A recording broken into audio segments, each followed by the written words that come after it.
बैठ जाओ सपनों की नाव में, मौके की तलाश न करो, खुद ही हाथों में थाम लो पतवार, मांझी का इंतजार न करो।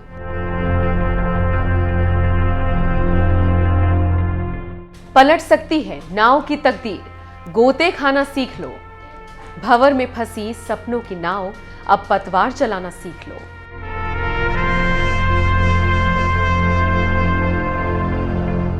ये चंद पंक्तियां उस लवलीना के लिए जिनकी जिंदगी की कुछ झलक हम सभी के लिए एक आईना है। भारत के लिए पदक की नई उम्मीद अब लवलीना बनकर उभरी है।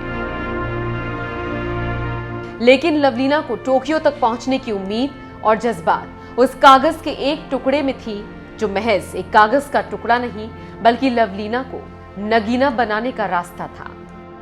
कागज के टुकड़े में लिपटी उस मिठाई की वजह से अखबार का टुकड़ा पूरी तरह से खराब हो चुका था, लेकिन यह अखबार का टुकड़ा लवलीना के लिए कितना खास था, इस बात को बस वही महसूस कर सकती थी। लवलीना ने मिठाई को दरकिनार करते हुए कागज के टुकड़े को संवारने का काम किया और उन्होंने उस कागज के एक छोटे से टुकड़े में दिग्गज मुक्केबाज मोहम्मद अली की एक तस्वीर छपी हुई देखी। फिर उस एक तस्वीर ने लवलीना की पूरी तकदीर बदल दी। लेकिन एक तस्वीर को देखकर लवलीना के तकदीर बदलने तक का सफर उस डगर की तरह था, जहां ये तो पता था कि जाना कहां है, लेकिन ये नहीं पता था जाना कैसे है।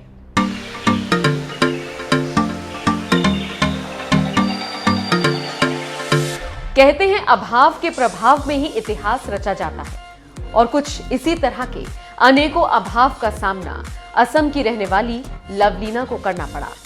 बता दें आपको, असम के गरीब परिवार से आने वाली लवलीना की 2 और बहनें हैं और भाई एक भी नहीं। लेकिन खास बात यह है कि तीनों बहनें बॉक्सर हैं और तीनों बहनों ने अपनी किस्मत खुद लिखी है। लवलीना की एक बहन CISF, दूसरी बहन सीमा सुरक्षा बल में तैनात है। लेकिन असम के जिस समाज से लवलीना आती हैं, वहां आज भी लड़कियों और लड़कों में काफी फर्क माना जाता है। वहां के लोग ये कतई बर्दाश्त नहीं कर सकते कि एक लड़की लड़कों की तरह अपना जीवन जिए। लेकिन इन सभी बातों ने लवलीना को कमजोर नहीं बल्कि और मजबूत बना दिया, जिसकी चमक आज पूरी दुनिया को रोशन कर रही है। मुझे याद है, गांव में अक्सर लोग मेरे माता पिता को दया की नजर से देखते थे, क्योंकि उनका कोई बेटा नहीं था, 3 बेटियां थीं। मेरी माँ हमेशा हम सब से कहा करती थी कि अगर इन्हें गलत साबित करना है तो कुछ बन के दिखाओ, और हमने ऐसा किया भी। मेरी एक बहन केंद्रीय औद्योगिक सुरक्षा बल और दूसरी बहन सीमा सुरक्षा बल में है, और मैं एक बॉक्सर। खैर, तीनों बेटियों के जन्म लेने की कसक लवलीना के माता पिता को भी कहीं ना कहीं थी। उनको भी बेटे की कमी खलती रही थी। 3 बहन होने की वजह से वो हमेशा दुखी रहते थे, और लवलीना के माता पिता तो उनको बोझ ही मानते थे। लवलीना के पास दस्ताने तक नहीं थे जिसे पहनकर वो बॉक्सिंग सीख सके।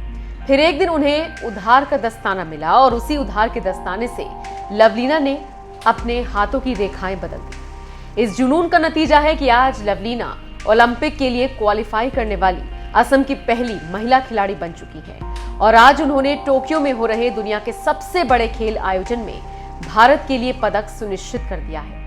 वो टोक्यो ओलंपिक में पदक जीतने वाली दूसरी भारतीय खिलाड़ी होंगी। उन्होंने 69 किलोग्राम महिला वेल्टरवेट मुक्केबाजी के क्वार्टर फाइनल में चाइनीज ताइपे की नियनचीन चेन को हराया। इस जीत के साथ ही लवलीना ने भारत के लिए कम से कम कांस्य पदक तो तय कर ही दिया है। खैर, लवलीना का मुक्का ही फौलादी नहीं है, फौलादी उनके इरादे भी हैं, और आप इसी बात से ये समझ सकते हैं कि लवलीना अपने कांस्य पदक से संतुष्ट नहीं है। वो पदक को लेकर कहती हैं, मैं कांस्य जीतकर संतुष्ट नहीं होना चाहती, मैं स्वर्ण पदक जीतना चाहती हूँ। पदक केवल एक स्वर्ण ही होता है, इसके लिए मुझे सेमीफाइनल मुकाबले की तैयारी और योजना बनानी होगी। आज इसी सोच की वजह से लवलीना अपने विरोधियों को परास्त करती हुई नजर आ रही है। लेकिन आपको बता दें, लवलीना की राहें हार के रास्तों से ही निकलती हैं। दरअसल कॉमनवेल्थ गेम्स 2018 में मिली एक निराशाजनक हार ने लवलीना को पीछे मुड़कर देखने के लिए मजबूर कर दिया। उस हार के बाद उन्हें महसूस हुआ कि अपनी मनोवैज्ञानिक शक्ति पर ध्यान केंद्रित करने की जरूरत है। इसके बाद असम की इस महिला खिलाड़ी ने अपनी काउंटर अटैक तकनीक को और अधिक मजबूत बनाने के साथ साथ मेडिटेशन क्लासेस भी ज्वाइन की। लवलीना की ये कोशिशें रंग लाईं। फिर लवलीना ने 2019 में AIBA महिला विश्व मुक्केबाजी चैंपियनशिप में कांस्य पदक जीता। 69 किलोग्राम वर्ग में दुनिया में नंबर 3 की खिलाड़ी भी बनी। लवलीना एशियाई ओलंपिक के क्वार्टर फाइनल तक पहुंच चुकी हैं। उज्बेकिस्तान की माफुनाखोन मेलीवा को लवलीना शिकस्त दे चुकी हैं। लवलीना के इस हौसले और जज्बात को देखते हुए बस इतना ही कहना है कि इतनी शिद्दत से मैंने तुम्हें पाने की कोशिश की है कि हर जर्रे ने मुझे तुमसे मिलाने की साजिश की है।